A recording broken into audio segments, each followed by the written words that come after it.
Hi families, welcome to my channel. இன்னைக்கான வீட்டு சமையல் என்னன்னு பார்க்கலாமா? இன்னைக்கு நம்ம சப்ஸ்கிரைபர் ஃபேமிலிக்கு ஏற்ற மாதிரி சப்பாத்தி சன்னா மசாலா செய்ய போகிறோம். எப்படி செய்யறதுன்னு பார்க்கலாம் வாங்க, வீடியோக்குள்ள போகலாம்.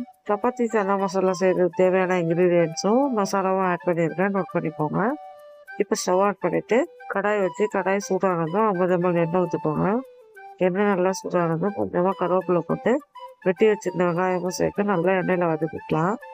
எப்பயும் போல் வெங்காயம் சீக்கிரம் வதங்கணும்னா கொஞ்சமாக உப்பு சேர்த்து வதக்கிப்போம். நல்லா வதங்கிடுச்சு.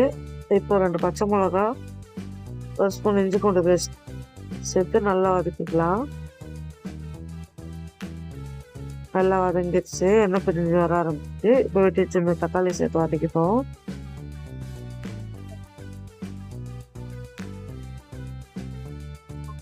தக்காளியும் நல்லா வதங்கி வந்துடுச்சு. இப்போ எடுத்து வச்சிருந்தா மசாலாங்களை சேர்த்துக்கலாம். சேர்த்தாச்சு, நல்லா ஒன்று சேர கலந்துடுவோம். மசாலாவும் வெங்காயம் தக்காளியும் நல்லா ஒன்று சேர்ந்து இந்த மாதிரி வந்துடுச்சு பாருங்கள். இதே மாதிரி வந்ததுக்கப்புறம் வேக வச்சு வச்சிருந்த சன்னாவை சேர்த்துக்கலாம். சேர்த்துட்டு நல்லா மசாலாவில் ஒன்று சேர அளவுக்கு கலந்து விடுங்க.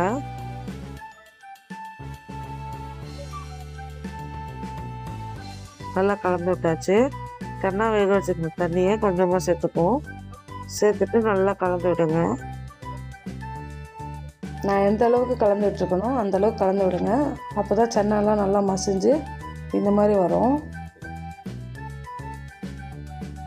நல்லா கொதி வரட்டும். கொதி வர ஆரம்பிச்சு பாருங்கள், சூப்பராக ரெடி ஆகிட்டு வந்துட்டுருக்கு. இப்போ கொத்தமல்லி தழை போட்டு ஆஃப் பண்ணிடலாம். ரெடி ஆகிடுச்சு, சூப்பராக. இன்றைக்கான வீட்டு சமையல் ரெடி ஆகிடுச்சு. நம்ம சப்ஸ்கிரைபர் ஃபேமிலிக்கு ஏற்ற மாதிரி சப்பாத்தியும் சன்னா மசாலாவும் செஞ்சுருக்கோம். வாங்க ஃபேமிலிஸ் சாப்பிட்லாம். மறக்காமல் லைக் அண்ட் சப்ஸ்கிரைப் பண்ணிவிடுங்க ஃபேமிலிஸ். நிறைய பேர் சப்ஸ்கிரைப் பண்ணாமல் பார்க்குறீங்க. ப்ளீஸ் சப்ஸ்கிரைப் பண்ணிவிட்டு பாருங்கள் families.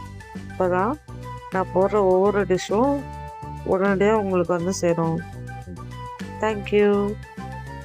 Thanks for watching. Please like and subscribe.